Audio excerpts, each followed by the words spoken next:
और क्या हाल है दोस्तों आज हम लोग करने वाले हैं क्वेश्चन नंबर 7 से प्रश्नावली 3.3 है। ठीक है, तो इसके पहले क्वेश्चन तो आप लोग पूरा समझ गए हैं जो कि हम लोग क्वेश्चन नंबर 6 तक पूरा कंप्लीट कर चुके थे। ठीक है, और इसके आगे यानी कि जो 7 से हम लोग करने वाले हैं इसमें आप लोग को सममित अवयव विषम सममित अवयव से रिलेटेड क्वेश्चन मिलेंगे। क्लियर? तो अब इसमें जो भी हम लोग क्वेश्चन सोल्व करेंगे बहुत ही सिंपल क्वेश्चन है। हाँ, कुछ ऐसे क्वेश्चन है जो आप लोग कॉम्प्लिकेटेड लग सकते हैं बट वो है नहीं। अगर आप लोग ये क्वेश्चन समझ जाते हैं बहुत ही सिंपल क्वेश्चन है। क्लियर? तो देखिए क्वेश्चन नंबर 7 से हम लोग करने वाले हैं। क्या है क्वेश्चन नंबर 7 में? दो क्वेश्चन है। पहले देखिए पहला क्वेश्चन क्या कर रहा है कि सिद्ध कीजिए कि ये जो अवयव दिया हुआ है यानी कि प्रूव करना है ए इज इक्वल टू जो ये अवयव दिया हुआ है ये एक सममित अवयव है यानी कि सिमेट्रिक मैट्रिक्स है। क्लियर? तो अब इसको कैसे प्रूव करेंगे? बात सिंपल है। देखिए जैसा कि हम लोग जानते हैं कि जो ये सममित अवयव है वो कैसे हम लोग जानेंगे कि सममित अवयव कब होगा? तो a is equal to A dash होना चाहिए यानी कि a is equal to A dash कहने का मतलब a minus A dash is equal to 0 होना चाहिए। ठीक है, अगर a minus A dash is equal to 0 आ जाता है यानी कि कहेंगे कि हम लोग ये सममित अवयव है। बात सिंपल। वही विषम सममित अवयव में होगा a plus A dash is equal to 0 और अगर 0 आ जाता है तो फिर ये विषम सममित अवयव प्रूव हो जाएगा। बात सिंपल। देखो क्वेश्चन नंबर 7 को कर रहे हैं यानी कि 7 का फर्स्ट पहले करेंगे और बहुत ही सिंपल है दोस्तों। ठीक है, देखिए पहला क्वेश्चन लिखते हैं। तो ये रहा क्वेश्चन नंबर 7 का फर्स्ट। देखिए 7 का फर्स्ट क्या कर रहा है? क्वेश्चन नंबर 7 का first a is equal to बोल रहा है कि 1 -1 5 -1 2 और 1 और लास्ट 5 1 और 3। क्लियर है? तो अब देखिए यहाँ ध्यान से देखिएगा। देखिए ये चीज़ तो हो चुका है। तो अब जो आपको प्रूफ करना है यही ना आपको प्रूफ करना है कि ये एक सममित अवयव है। ठीक है, ये एक सममित अवयव है। तो सममित अवयव के लिए हम लोग क्या जानते हैं? चूंकि ए एक सममित अवयव होगा, एक सममित अवयव होगा, अवयव सममित अवयव होगा। यदि किस तरह से सममित अवयव होगा? यदि a is equal to A dash हो, a is equal to A dash हो। बात सिंपल। यानी कि a is equal to A dash, इस ए डैश को अगर इधर लाते हैं तो इधर तो 0 बचेगा और इधर हो जाएगा माइनस, यानी कि implies that a minus A dash is equal to 0 होना चाहिए। बात सिंपल। तो a minus A dash is equal to 0 होना चाहिए और a तो पता है, इससे हम लोग ए डैश निकालेंगे यानी कि इसका परिवर्त यानी कि ट्रांसपोज करेंगे और उसके बाद वो दोनों को माइनस करेंगे। अगर वो इसके इक्वल आएगा यानी कि प्रूव हो जाएगा। तो यहाँ से करते हैं। देखिए is equal to A minus A dash कर रहे हैं। ठीक है, ए माइनस ए डैश। तो ए माइनस ए डैश ए क्या है? यहाँ ए दिया है 1 -1 5 -1 2 1 और 5 1 और 3। इसका ट्रांसपोज कीजिए माइनस करके और इसको ट्रांसपोज कर रहा है यानी कि इसका परिवर्त क्या होगा? जो सोया है वो खड़ा हो जाएगा यानी कि 1 -1 5 -1 2 1 और 5 1 और 3। बात सिंपल। दोनों को माइनस करते हैं और देखते हैं क्या ये दोनों का अगर आंसर, जब ये दोनों का आंसर 0 आ जाएगा तब कहेंगे कि ये एक सममित अवयव है। बात क्लियर? तो इज इक्वल टू अब यहाँ हो जाएगा 1 -1 इज इक्वल टू 0 -1 और ये हो जाएगा +1 माइनस माइनस प्लस। ठीक है, यानी कि ये भी हुआ 0 5 - 5 0 -1 +1 0 2 - 2 0 1 - 1 0 ये सब 0। ठीक है, क्योंकि सिमिलर दिख रहा है सब। यानी कि अब यह आ चुका 0 यानी कि कहेंगे a माइनस ए डैश जो आया है वो 0 आया है। इसलिए या फिर इम्प्लाइज डैट a एक सममित अवयव है। इसलिए यहाँ इसलिए दे सकते हैं, इसलिए a एक सममित अवयव है। क्लियर है? सममित अवयव है। तो मेरे ख्याल से तो आप लोग को ये क्लियर होगा। ठीक है ना? अब इसी तरह आप लोग क्वेश्चन नंबर 2 भी बना सकते हैं। इसका क्वेश्चन नंबर 2 क्या कर रहा है? देखिए क्वेश्चन नंबर 2 बस यही दिया, ए एक दिया और इसको पता करना है कि ये एक विषम सममित अवयव यानी कि इसकी सिमेट्रिक मैट्रिक्स है। क्लियर? तो ये कैसे पता करेंगे? तो इसके लिए हम लोग जानते हैं a is equal to minus A dash होता है। ठीक है, सिमेट्रिक मैट्रिक्स यानी कि विषम सममित अवयव के लिए ये एक नियम है। a is equal to minus A dash पता चला यानी कि ये एक विषम सममित अवयव है। बात क्लियर? अब उसी चीज से हम लोग क्या बना सकते हैं? a plus A dash is equal to 0 यानी कि अगर हम लोग सिंपल शब्दों में कहना चाहें तो a plus A dash is equal to अगर 0 रहा तो वो एक विषम सममित अवयव होगा। बात क्लियर है? देखिए इसको भी करके दिखा देते हैं। तो यहाँ a इज इक्वल टू जो भी दे रहा है, देखिए दूसरा का है क्वेश्चन नंबर 7 का सेकंड कह रहा है और ये भी बहुत सिंपल है। देखिए ए इज इक्वल टू, अब पता कर रहा है ये एक विषम सममित अवयव है, ठीक है, ये सिद्ध करना है, ये तो प्रूव हुआ ना इसके पीछे वाला। अब ये देखिए, तो अब ये दे रहा है 0 -1 1 1 0 -1 और -1 1 और 0, बात क्लियर। तो अब ये करना है कि ये एक विषम सममित अवयव है, तो इसके लिए हम लोग क्या जानते हैं, चूंकि ये एक विषम सममित अवयव होगा, ये एक विषम सममित अवयव होगा, विषम सममित अवयव होगा, क्लियर। अवयव होगा कब होगा, जब कब होगा पता है आप लोग को, जब ए इज इक्वल टू -a' हो, ये ठीक है। थ्योरी तो आप लोग पढ़े ही होंगे, तो इससे पहले तो थ्योरी देखना पड़ेगा, ये उसके बाद इस पर आइएगा तब आपको समझ में आने वाला, अदरवाइज कुछ भी नहीं समझ में आएगा। तो अब इसके द्वारा हम लोग क्या बना सकते हैं, इधर -a' है, इधर आएगा तो +a' होगा, यानी कि यहाँ हम लोग लिख सकते हैं implies that a + a' is equal to 0, ठीक है। यानी कि अगर ये वाला कंडीशन फॉलो करता है, a + a' अगर 0 के इक्वल आ जाता है, तो ये हम कहेंगे कि ये एक विषम सममित अवयव है, क्लियर। तो यहाँ क्या लिख सकते हैं, a + a' निकाल रहे हैं, तो चूंकि a + a' क्या होगा, पहले a लिखिए, ये हुआ 0 -1 1 1 0 -1 और -1 1 0, ठीक है। इसका परिवर्त यानी कि ट्रांसपोज कीजिए, और वो भी प्लस करते हुए, देखिए यहाँ प्लस किए और इसका ट्रांसपोज, तो जो सोया है वो खड़ा हो जाएगा, यानी कि 0 1 -1 ये वाला इधर आ गया, ये हुआ -1 0 1 और 1 -1 और 0, बात क्लियर, ठीक है। दोनों को ऐड करते हैं, इज इक्वल टू ये हुआ 0 + 0 0 -1 + 1 0 1 यहाँ -1, ठीक है, प्लस माइनस माइनस हो जाएगा, यानी कि 1 - 1 0। तो सब आप करके देख लीजिए, सब 0 ही आ रहा है, यानी कि सब जगह 0 हो जाएगा, बात क्लियर। यानी कि यहाँ सब जगह 0 आ रहा है, यानी कि ये किस कंडीशन को फॉलो कर रहा है कि a + a' is equal to 0, ये वाला कंडीशन, यानी कि इसलिए a एक विषम सममित अवयव है, a एक विषम सममित अवयव, विषम सममित अवयव है, क्लियर, अवयव है, बात क्लियर है, ठीक है ना, कॉन्सेप्ट क्लियर। और ये हुआ सिद्ध हुआ, यानी कि प्रूव्ड, कॉन्सेप्ट क्लियर है। ये रहा क्वेश्चन नंबर 7 का सेकंड, ठीक है ना। अब इसी तरह से आप लोग क्वेश्चन नंबर 8 भी कर सकते हैं, वही चीज़ है, बस थोड़ा सा आप लोग को टिपिकल किया और कुछ नहीं। देखिए क्वेश्चन नंबर जो आप 8 देख रहे हैं, ये देखिए क्वेश्चन नंबर 7 तो क्लियर, देखिए क्वेश्चन नंबर 8 कह रहा है कि अवयव ए, यानी कि जो ये ए जो है वो अवयव है, तो आपको सत्यापित करना है कि इसमें भी दो क्वेश्चन, a + a' एक सममित अवयव होगा। तो जो इसमें आप लोग a को निकाल रहे थे सममित अवयव, इस समय क्या कीजिएगा, a निकालना है, फिर उसके बाद a' निकालना है, और ये दोनों को आपस में जोड़ देना है, ठीक है। और ये दोनों को जोड़ने के बाद अब पता करना है कि क्या ये सिमेट्रिक मैट्रिक्स है, ठीक है, यानी कि सममित अवयव है। और वही चीज सेकंड कर रहा है कि ए निकालना है, फिर a' निकालना है, ये दोनों को आपस में माइनस कर देना, और उसके बाद पता करना है कि इसके सिमेट्रिक मैट्रिक्स है कि नहीं, यानी कि विषम सममित अवयव है कि नहीं, ये चीज, ठीक है। और अगर ये दोनों चीज सही आता है, जो चीज यानी कि जानते हैं सममित अवयव कैसे होगा, विषम सममित अवयव कैसे होगा, वो दोनों अगर फॉलो कर जाता है, यानी कि हम लोग सत्यापित कर देंगे, यानी कि प्रूव हो जाएगी, ये बात सिंपल। तो क्वेश्चन नंबर 8 देखिए क्या कह रहा है, ये इसका क्वेश्चन नंबर 1 सोल्व कर रहे हैं। तो क्वेश्चन नंबर 8 का फर्स्ट, देखिए क्वेश्चन नंबर 8 का फर्स्ट, पहले फर्स्ट करने से पहले जो ये दिया है उसको लिखते हैं। यदि ए बराबर दे रहा है, यहाँ ए बराबर ये दे रहा है 1 6 5 और 7, क्लियर। तो ए बराबर तो इतना हो गया। अब आपको प्रूव करना है कि a + a' एक सममित अवयव होगा, ठीक है। तो सिद्ध करना है, क्या सिद्ध करना है, सिद्ध करना है। तो अब देखिए यहाँ सिद्ध क्या करना है कि पहला आपको क्वेश्चन दे रहा है इसमें कि a + a' एक सममित अवयव है, a + a' एक सममित अवयव है, सममित अवयव है, ठीक है। तो ये आपको प्रूव करना है, ठीक है, अवयव है।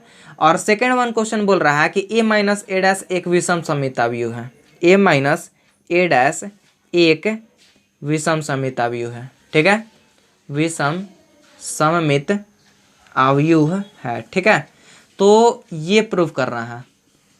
अब देखिए तो अब देखिए यहाँ तक तो क्लियर है। अब जो दिया है वो लिखिए कि दिया है, जो दिया है ये लिख रहा है, दिया है क्या दिया है यहाँ कि a इज इक्वल टू दे रहा है 1 6 5 एंड 7, ये दिया है। इसके आधार पर हम लोग a डैश निकाल सकते हैं, इसलिए a डैश बराबर यानी कि इसका परिवर्त क्या हो जाएगा, सोया है जग जाएगा, खड़ा हो जाएगा, 1 5 6 और यहाँ 7 हो जाएगा। ठीक है, ये देखिए ये R1 है, C1 बन गया, ये R2 है, ये C2 बन गया। बात क्लियर? ठीक है, और ये 2/2 ऑर्डर का ही मैट्रिक्स है। अब देखिए इसका क्वेश्चन नंबर 1 प्रूफ करते हैं।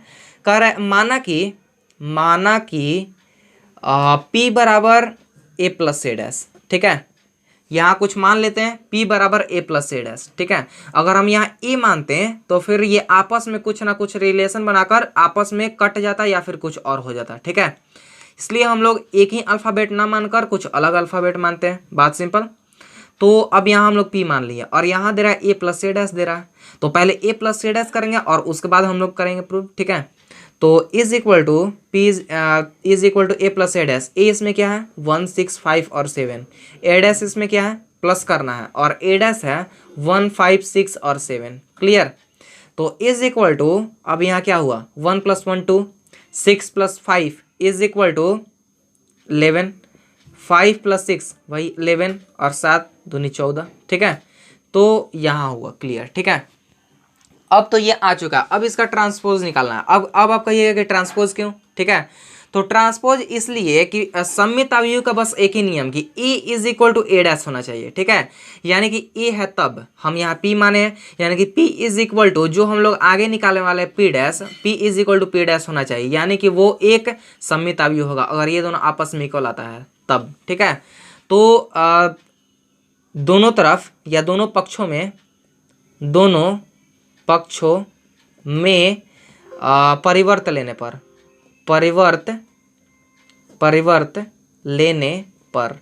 तो परिवर्त लेने पर क्या हो जाएगा, देखिए दोनों पक्षों में मतलब ये P, ये भी तो P ही है, यहाँ भी P है। ठीक है, और यहाँ सब आप इम्प्लाइज डेट कर सकते हैं। बात क्लियर है? तो यहाँ P इज इक्वल टू इतना दिया है दोनों पक्षों में, यानी कि इधर भी ट्रांसपोज लेना इधर भी ट्रांसपोज लेना है। ठीक है, इधर ट्रांसपोज लेंगे तो क्या हो जाएगा P को P डैश बना देंगे, वही तो ट्रांसपोज कहलाएगा। और इधर ट्रांसपोज लेना है यानी कि परिवर्त इसका निकालना है, तो ये कैसे होगा, जो यहाँ सोया हुआ है उसको खड़ा कर देंगे और उसी लाइन में, यानी कि ये R1 है तो C1 में खड़ा हो जाएगा, ये R2 है तो C2 में खड़ा हो जाएगा। बात क्लियर? अब ये हो जाएगा 2 और 11, यहाँ 11 और 14। बात क्लियर? अब ये जो कहता है सममित अवयव का नियम क्या कहता है कि A is equal to A dash, यानी कि P है तो P is equal to P dash होना चाहिए। ये है P, ये है P डैश, दोनों के आपस में इक्वल है। तो यहाँ आप देख रहे हैं, इसलिए P is equal to P dash is equal to P लिख सकते हैं। ठीक है, या फिर P is equal to P dash. तो इसलिए P एक सममित अवयव है, सममित अवयव है। क्लियर? बात क्लियर है यहाँ तक? तो ये रहा क्वेश्चन नंबर 8 का फर्स्ट। ठीक है दोस्त, तो अगर आप चाहते हैं क्वेश्चन नंबर देखिए 8 का सेकंड तो आप लोग खुद से निकाल लीजिएगा। ठीक है, ये तो बताने की जरूरत नहीं है। तो ये कैसे होगा, सिंपली इसको आप लोग क्या मानिए, P ना मानकर Q मान लीजिए, थोड़ा सा अलग कुछ मानते हैं। और उसके बाद Q मानकर अब यहाँ आपको देना Q is equal to A minus A dash. ठीक है, A पता है A डैश पता है, दोनों को आपस माइनस कीजिए, तो जो भी आने वाला है Q इज इक्वल टू जो भी आने वाला है, अब उसके बाद Q डैश निकाल दीजिए। ठीक है, दोनों तरफ परिवर्तन निकाल कर, तो Q डैश निकलेगा और इधर उसका परिवर्तन निकलेगा Q का। ठीक है, और वो दोनों अगर आपस में इक्वल हुआ तो हम लोग कहेंगे कि इक्वल नहीं, इस समय क्या होगा, ये दोनों आपस में माइनस, यानी कि जो ऊपर प्लस रहेगा नीचे वाला माइनस रहेगा। ठीक है, तो उस समय कहेंगे कि ये दोनों आपस में विषम सममित अवयव है। क्लियर? चलिए देखिए इसको बता ही देते हैं, अदरवाइज आप लोग को समझ में नहीं आएगा, फिर आप लोग कमेंट कीजिएगा। देखिए ये रहा 8 का सेकंड, देखिए 8 का सेकंड। तो माना कि Q is equal to A minus A dash, यही ना बोल रहा है, तो सिद्ध करना है इस समय। तो A इज इक्वल टू हम लोग जानते हैं 1 6 5 एंड 7, A डैश क्या है माइनस करना है, A डैश क्या है 1 5 6 और 7, ऐसे होगा। तो अब यहाँ क्या हो जाएगा, इज इक्वल टू ये हुआ माइनस, यानी कि आपस में दोनों माइनस करना है, तो करते हैं 1 - 1 0, ये हुआ 1, ये हुआ -1 और ये 0। ठीक है, यानी कि ये Q है, ये भी Q है, दोनों तरफ इम्प्लाइज डेट दे देते हैं। ठीक है, क्योंकि ये जरूरी होता है देना। तो अब देखिए, अब यहाँ दोनों तरफ हम क्या करते हैं, दोनों पक्षों में परिवर्त करने पर, दोनों पक्षों में परिवर्त करने पर, ठीक है, परिवर्त करने पर। तो परिवर्त करेंगे तो यहाँ क्या हो जाएगा, परिवर्त करने पर देखिए ये क्यू है, ये हुआ क्यू डैश हो गया, ठीक है, इज इक्वल टू, अब इसका परिवर्त कैसे होगा, सोया है उसी लाइन में खड़ा हो जाएगा, 0 -1 1 और 0। अब देखिए यहाँ ये 0 का तो कोई वैल्यू नहीं, ठीक है, 1 देखिए 1 यहाँ प्लस में है तो यहाँ माइनस में है, यहाँ माइनस में है तो यहाँ प्लस में है, और 0 तो 0 ही, ठीक है। तो यहाँ हम लोग कह सकते हैं कि इसलिए यहाँ आप लोग क्या देख रहे हैं, a is equal to minus A dash, यही ना, यही देख रहे हैं। तो इसलिए या फिर अतः क्या लिख सकते हैं आप लोग, अतः देखिए यहाँ q है, यहाँ a नहीं लिखेंगे, q is equal to minus Q dash, ठीक है। अतः q एक विषम सममित अवयव है, विषम सममित अवयव है, विषम सममित अवयव है, ठीक है। तो यहाँ तक तो क्लियर हुआ बात, ठीक है, कोई दिक्कत नहीं, 8 का सेकंड तक तो पूरा क्लियर, ठीक है। अब देखिए क्वेश्चन नंबर 9, और ये इतना आसान क्वेश्चन है कि ये आप लोग खुद से कर सकते हैं, ठीक है, और ये देखने से ही आसान लग रहा है। देखिए पहले तो ये आपको दे रखा है ए तो दे रखा है, तो अब आपको कह रहा है कि 1/2 a प्लस ए डैश निकालिए, ये पहला क्वेश्चन हुआ। दूसरा क्वेश्चन कर रहा है 1/2 a माइनस ए डैश निकालिए, ठीक है, इसमें 2 क्वेश्चन दिया है। तो इन दोनों क्वेश्चन को सोल्व करने के लिए पहले आप लोग को ए तो पता है, ठीक है, अब इससे ए डैश निकाल दीजिए, और पहला क्वेश्चन निकालने के लिए ये दोनों को जोड़कर सबको 2 से डिवाइड कर दीजिए, पहला क्वेश्चन निकलेगा। दूसरा क्वेश्चन निकालने के लिए ए और ए डैश को आपस में माइनस कीजिए और सबको 2 से भाग दे दीजिए, बात सिंपल, और दोनों का आपको आंसर प्राप्त हो जाएगा। क्लियर, यानी कि आपके सामने ये दोनों का आंसर रहेगा, ठीक है। तो 9 आप लोगों पर छोड़ते हैं, और अगर आप लोगों से बन जाता है और इसका आंसर आ जाता है तो प्लीज़ कमेंट कीजिए नीचे, ठीक है, और नहीं आता तब भी कमेंट कीजिए, फिर देखेंगे अगर बहुत सारा कमेंट आता है कि नहीं बन रहा तो फिर हम इसको बनाएंगे, बट ये बन जाना चाहिए, हालांकि हिंट तो दे दिए और बन ही जाएगा मेरे ख्याल से, ठीक है। क्वेश्चन नंबर 10 समझिए क्या कह रहा है, देखिए, निम्नलिखित अवयवों को एक सममित अवयव तथा एक विषम सममित अवयव के योगफल के रूप में व्यक्त कीजिए। यानी कि जो आप ये देख रहे हैं, चलिए इसको हम लोग कुछ मान लेंगे, ये जो आप मैट्रिक्स देख रहे हैं यानी कि अवयव जो आप ये देख रहे हैं, तो इसको आप लोग को किस तरह दिखाना है कि एक सममित अवयव और एक विषम सममित अवयव। तो सममित अवयव का योगफल, विषम सममित अवयव का योगफल, और ये दोनों का एडिशन यानी कि ये दोनों का योग, ठीक है, ये दोनों का योग आप लोग को दिखा देना है, ठीक है, इस तरह का है। अगर ये आप लोग दिखा पाते हैं तो फिर आप लोग का पूरा क्लियर, ये इसका आंसर आप लोग के सामने, ठीक है। यानी कि इसमें कितना क्वेश्चन है, पूरा क्वेश्चन 4 है, जिसमें से हम सिर्फ एक करने वाले हैं, ठीक है। तो एक से ही आप लोग समझिएगा। देखिए क्वेश्चन नंबर 10 का कोई भी करते हैं, देखिए क्वेश्चन नंबर 10 का फर्स्ट ही करेंगे तो आप लोग सब बना लीजिएगा। देखिए कैसे, तो क्वेश्चन नंबर 10 का फर्स्ट देखिए, यहाँ क्वेश्चन नंबर 10 का फर्स्ट देखिए क्या कह रहा है। फर्स्ट कह रहा है कि इसको देखिए कुछ मानते हैं, ये देखिए ये जो अवयव है ये सिर्फ ऐसे ही है, इसको हम लोग मान लेते हैं। माना कि a इज इक्वल टू 3 1 5 और -1, ठीक है, और इसी से हम लोग निकाल सकते हैं ए डैश, इसलिए ए डैश बराबर पता है कैसे होगा, ये वाला यहाँ आ जाएगा 3 5 1 और -1, बात क्लियर, ठीक है। तो अब यहाँ देखिए दोनों आपस में कौन सा ऑर्डर है, ये 2/2 ऑर्डर, तो ये भी 2/2 ऑर्डर है, ठीक है। तो अब यहाँ आप लोग को पहले निकालना है कि सममित अवयव का योग निकालना है, जिसको हम लोग x से रिप्रेजेंट करते हैं। दूसरा निकालना है विषम सममित अवयव का योग, यानी कि जिसको हम लोग y से रिप्रेजेंट करते हैं। और बेसिक थ्योरी जो हम आपको बताए हैं उसमें आप लोग को ये चीज़ बता चुके हैं, ठीक है। तो हालांकि ये क्वेश्चन नहीं बताया है, बट इससे जुड़े कॉन्सेप्ट, बेसिक कॉन्सेप्ट सब बता दिए, ठीक है। तो जरूर वो वीडियो जाकर देखिए, आई बटन या फिर डिस्क्रिप्शन, बहुत ही महत्वपूर्ण वो बेसिक थ्योरी है, ठीक है। तो ये दोनों निकालने के बाद तीसरा हम लोग क्या करेंगे कि ये दोनों का जो हम लोग दोनों निकालने वाले हैं, सममित अवयव का योगफल और विषम सममित अवयव का योगफल, ठीक है, ये इन दोनों के योगफल को आपस में जोड़ देंगे, ठीक है। तो उसके बाद देखते हैं क्या आंसर आता है, और वही इसका आंसर होगा, बात क्लियर, ठीक है। तो यहाँ देखिए पहला आपको निकालना है कि सममित अवयव का योगफल, ठीक है। तो सममित अवयव का योगफल, सममित अवयव का योगफल,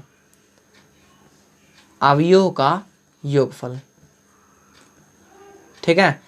तो सममित अवयव का योगफल जिसको हम लोग किस तरह दिखाते हैं, x से दिखाते हैं।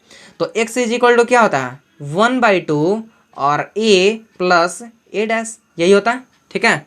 ये सममित अवयव का योगफल का हम आपको दिए थे, ऐसा ही होता है। और ये डायरेक्ट करना चाहते हैं तो अब देखिए यहाँ हो जाएगा इज इक्वल टू 1/2 और ये कितना हुआ a प्लस ए डैश, ये दोनों का आपस में ऐड कर दीजिए। a और a डैश तो निकल चुका है, दोनों का ऐड कीजिए। 3 + 3 6, ये हुआ 5 1 6, ये 5 1 6 और -1 और ऐड कर रहे हैं यानी कि प्लस कर रहे हैं, -1 -2। ठीक है, तो अब ये 1/2 यानी कि डिवाइड करेंगे, तो डिवाइड करेंगे तो इज इक्वल टू क्या आ जाएगा यहाँ 6 है तो 3 3 3 और -1। क्लियर। ठीक है, अब ये आ चुका है आपके पास सममित अवयव का योगफल। अब विषम सममित अवयव का योगफल निकालना। विषम सममित अवयव का योगफल, विषम सममित अवयव का योगफल, अवयव का योगफल। तो यहाँ क्या हो जाएगा, जिसको हम लोग किस तरह दिखाते हैं, y से दिखाते हैं। तो y इज इक्वल टू यहाँ हो जाएगा 1/2 a minus A dash, basic theory जिसमें हमको बता चुके हैं, ऐसे ही हम लोग विषम सममित अवयव का योगफल निकालते हैं। ठीक है, तो इज इक्वल टू यहाँ तो 1/2 होगा ही, और यहाँ जो आप a माइनस ए डैश देख रहे हैं, अब इस समय ये दोनों को आपस माइनस करना है, करते हैं। 3 - 3 0, 1 - 5 is equal to -4, 5 - 1 is equal to 4 और -1 यहाँ +1 हो जाएगा इज इक्वल टू 0। क्लियर। तो अब यहाँ इज इक्वल टू, अब ये क्या हो गया 2 से डिवाइड, ये तो 0 है, 0/2 0, -4/2 इज इक्वल टू -2 और ये 2 और 0। बात क्लियर है यहाँ तक। अब यहाँ देखिए ये दोनों तो निकल चुका। अब ये जो आप पढ़िएगा तो यहाँ क्या कर रहा है, एक सममित अवयव तथा एक विषम सममित अवयव के योगफल के रूप में आपको, ठीक है, तो सममित अवयव और विषम सममित अवयव तो निकल गया। अब आपको इसका योगफल निकालना है। तो योगफल निकालना है यानी कि दोनों का आपस में रिप्रेजेंट करना है जोड़ते हुए, ये दोनों का आपस में जोड़ते हुए। ठीक है, तो जोड़ते हुए तो सिंपल है वही चीज़, तो जोड़ते हुए आपको रिप्रेजेंट करना है। तो सममित अवयव, सममित अवयव, सममित अवयव, अवयव तथा सममित अवयव का योगफल, योगफल तथा विषम सममित अवयव का योगफल। ठीक है, नहीं तो आप डायरेक्ट ऐसे लिखे सममित अवयव और विषम सममित अवयव का योगफल। ठीक है, और विषम सममित अवयव का, विषम सममित सममित अवयवों का योगफल, अवयवों का योगफल। ठीक है, तो यानी कि ये दोनों का योगफल हो गया, योगफल। तो ये कैसे हुआ, इसको हम लोग दिखाने के लिए यहाँ x + y लिखेंगे। x + y is equal to, इसका भी एक फार्मूला हम लोग दिए थे। ठीक है, हम आपको दिए थे, तो ये दोनों आप लोग डायरेक्ट ऐड करके दिखा सकते हैं। बट वो फार्मूला अगर हम थोड़ा सा अपने माइंड में एक बार रिवीजन कर ले तो वो क्या होता है, 1/2 ये दोनों को ऐड करना है, यानी कि ये दोनों के फार्मूला को आपस में ऐड कर देंगे, सिंपल वही चीज़। तो a + a डैश और फिर क्या करते थे, +1/2 a माइनस ए डैश, बात सिंपल। ठीक है, तो इज इक्वल टू, अब ये दोनों देखिए ये दोनों हो चुका है, यानी कि ये दोनों का आपस में जोड़ना है, तो ये आ चुका है, ये दोनों आ चुका है। ठीक है, तो जोड़ देते हैं दोनों को, ये 3 3 3 -1 और बीच में प्लस है तो प्लस किए, और ये आ चुका 0 -2 2 और 0। बात क्लियर। और अगर आप इसको सोल्व करना चाहते हैं, सोल्व कर भी देते हैं तब भी सही, बट ये पूरा आपको सिर्फ व्यक्त करना है इसको जोड़ते हुए साइन में, तो जोड़ते हुए साइन में हम व्यक्त कर दिए और ये हुआ आंसर। बात क्लियर, सिंपल है ना, बहुत ही सिंपल है दोस्तों। ठीक है, तो ये रहा क्वेश्चन नंबर 10 का फर्स्ट, और सेकंड थर्ड फोर्थ आप लोग खुद से बनाइएगा। तो क्वेश्चन नंबर 10 का फर्स्ट तो क्लियर है ना, वैसे question number second third and fourth बनेगा। क्वेश्चन नंबर 11 समझिए क्या कहा है। देखिए क्वेश्चन नंबर 11 भी बहुत सिंपल है। देखिए तो अब क्वेश्चन नंबर 11 और 12 क्या दिया है आपको, वैकल्पिक क्वेश्चन दिया है, यानी कि इसमें 4 ऑप्शन है और इसमें से किसी कोई एक ऑप्शन सही है। ठीक है, तो देख क्वेश्चन में 11 क्या कर रहा है, यदि ए तथा बी समान कोटि के सममित अवयव हैं, पहले ही ये दे दिया है कि ये ए और बी जो है वो समान कोटि के हैं और ये सममित अवयव हैं। ठीक है, तो आपको निकालना है कि ए बी माइनस बी ए, यही ना निकालना है। क्लियर है, तो ये आपको निकालना है और आपको चुनना है ये चारों में से कौन सही है। ठीक है, तो पहले हम बोर्ड इरेज कर लेते हैं और उसके बाद ये आपको बताते हैं। ठीक है, तो क्लियर है दोस्त, ठीक है ना, पहले इसको हटाते हैं, ये चीज़ इतना लिखें और उसके बाद ये आपको समझाते हैं। चलिए तो दोस्त देखिए क्वेश्चन नंबर 11 तो समझ चुके हैं क्या। ठीक है, तो जस्ट यही चीज़ अभी हम लिख दिए हैं। ठीक है, देखिए बोर्ड पर तो सिंपली अब इसको देखिए सोल्व करेंगे। देखिए क्या लिखा हुआ, यदि ए तथा बी समान कोटि के यानी कि सेम ऑर्डर के, जो इन दोनों का ऑर्डर है, जो ए का ऑर्डर वही बी का ऑर्डर, और ये दोनों जो है सममित अवयव हैं, तो आपको दिखाना है कि A B minus B is equal to क्या, ये जो ऑप्शन दे रहा है उसी में से क्या होगा। ठीक है, जैसे ऑप्शन में है कि विषम सममित अवयव होगा, या फिर सममित अवयव होगा, या फिर शून्य अवयव होगा, या फिर तत्समक अवयव होगा, यही चीज। ठीक है, तो अब ये कौन सा अवयव होगा। ठीक है, तो पहले देखिए, अब हल करने से पहले जो चीज़ दिया है वो चीज़ लिखते हैं। देखिए दिया है, जो दिया है वो लिखते हैं। दिया है, क्या दिया है इसमें कि ए और बी जो है, ए और बी सममित अवयव हैं। ठीक है, दोनों सममित अवयव हैं, ए और बी दोनों सममित अवयव हैं, दोनों सममित अवयव हैं। ठीक है, तो दोनों सममित अवयव हैं, तो इसका मतलब क्या कहता है, सममित अवयव है। तो इसका कहने का मतलब कि ए, अगर हम कहें कि ए एक सममित अवयव है, यानी कि कहने का मतलब A is equal to A dash अगर रहता है तो ये सममित अवयव होगा। ठीक है, चेक कीजिए कि बी एक सममित अवयव है, तो आप क्या कीजिएगा, बी और बी डैश आपस में अगर B is equal to B dash आ जाए, यानी कि ये एक सममित अवयव होगा। बात क्लियर, यानी कि B minus B dash is equal to 0 आ जाए, यानी कि ये दोनों आपस में हो जाएगा। ठीक है, यानी कि सममित अवयव कहलाएगा।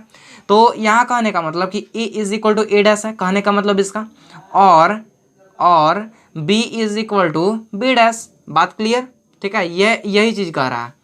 तो माना कि जो अब निकालना है, माना कि ए, यहाँ कुछ मान लेते हैं, एक्स इज इक्वल टू मान लेते हैं ए बी माइनस बी ए, यही ना निकालना है। देखिए ये चीज निकालना है, इसको हम लोग कुछ मान लिए कि माना कि एक्स इज इक्वल टू इतना हुआ। ठीक है, तो अब देखिए सममित अवयव पता करना है, अब इसको पता करना है कि ये क्या है। ठीक है, तो वो चीज पता करने के लिए क्या करते हैं, हम इन दोनों तरफ हम लोग परिवर्त करते हैं। ठीक है, यानी कि ट्रांसपोज करते हैं, तो दोनों पक्षों में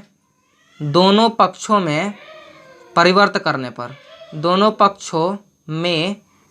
करने पर, ठीक है, तो परिवर्त करते हैं तो क्या हो जाएगा, परिवर्त करने पर, तो दोनों पक्षों में परिवर्त करते हैं तो यहाँ हो जाएगा x जो है वो x डैश हो जाएगा, यानी कि ये हुआ x dash is equal to, ये जो है ये पूरा का बार लग जाएगा, यानी कि ऊपर बार कहने का मतलब यहाँ देखिए ए माइनस ए बी डैश लग जाएगा, ऊपर बार नहीं डैश, तो ये क्या होता है बी ए का होल डैश। ठीक है, बार इसको बार कहते हैं। ठीक है, हालांकि ये बार नहीं है, इसको डैश कहेंगे। तो ये क्या हुआ, ए बी माइनस बी ए का होल डैश, पूरा का होल डैश हो गया। तो अगर दोनों आपस में माइनस हो करेंगे तो यानी कि दोनों पर बार हम लोग चढ़ा सकते हैं। ठीक है, सॉरी ये जो आप डैश देख रहे हैं ये आप हम लोग चढ़ा सकते हैं। ठीक है, तो चढ़ाते हैं वही जो हम लोग सममित अवयव करते समय, यानी कि जब हम लोग ट्रांसपोज पढ़ रहे थे उसका हम लोग जो प्रॉपर्टीज पढ़े थे उसी में हम लोग पढ़े थे कि ट्रांसपोज जब हम लोग करेंगे तो ये दोनों अलग अलग कर सकते हैं, तो कर देते हैं। ए बी पर भी ये डैश होगा। ठीक है, माइनस बी ए पर भी होल डैश। क्लियर यहाँ तक। अब देखिए जब हम लोग मल्टीप्लाई सीख रहे थे, ठीक है, या फिर ट्रांसपोज सीख रहे थे, तो उसमें हम लोग क्या सीखते हैं कि ए बी का होल डैश, जो ए बी का होल डैश है अगर हम लोग करते हैं तो ये दोनों आपस में पलट जाता है और वो आपस में बार लग जाता, ऊपर डैश लग जाता है। ठीक है, बार नहीं डैश, तो इज इक्वल टू ये क्या हुआ बी डैश ए डैश माइनस बी ए का होल डैश है, यानी कि ए डैश बी डैश। ठीक है, ए डैश बी डैश। अब यहाँ देखें ये दोनों हो चुका। अब यहाँ हम लोग इसको लिख सकते हैं X dash is equal to B A minus A B. अब आप कहिएगा ये कहाँ से आया, देखिए जहां आप लोग देख रहे हैं ये a is equal to A dash और b is equal to B dash, जो कि हम लोग क्वेश्चन में बोल चुका है कि ये एक सममित अवयव है। तो सममित अवयव है तो इसके आधार पर हम लोग निकालें कि a is equal to A dash और b is equal to B dash होना चाहिए। ठीक है, तो अब देखिए यहाँ b is equal to B dash है, तो ये बी डैश की जगह b लिख सकते हैं, ए डैश की जगह a लिख सकते हैं, ए डैश की जगह a लिख सकते हैं और बी डैश की जगह b लिख सकते हैं। ठीक है, इसके अनुसार। तो अब यहाँ देखिए ये जो आप देख रहे हैं इसको ए बी जैसे इस रूप में लाना, एक्स के रूप में ना लाना है, तो इसको क्या करते हैं ए बी शुरू में लिखते हैं, फिर उसके बाद ये बी ए लिखेंगे, तो इसके लिए हम लोग को माइनस बाहर निकालना पड़ेगा। तो इम्प्लाइज डेट यहाँ क्या हुआ X dash is equal to minus बाहर निकालें, अब आया ये शुरू में A B minus B A. ठीक है, क्लियर यहाँ।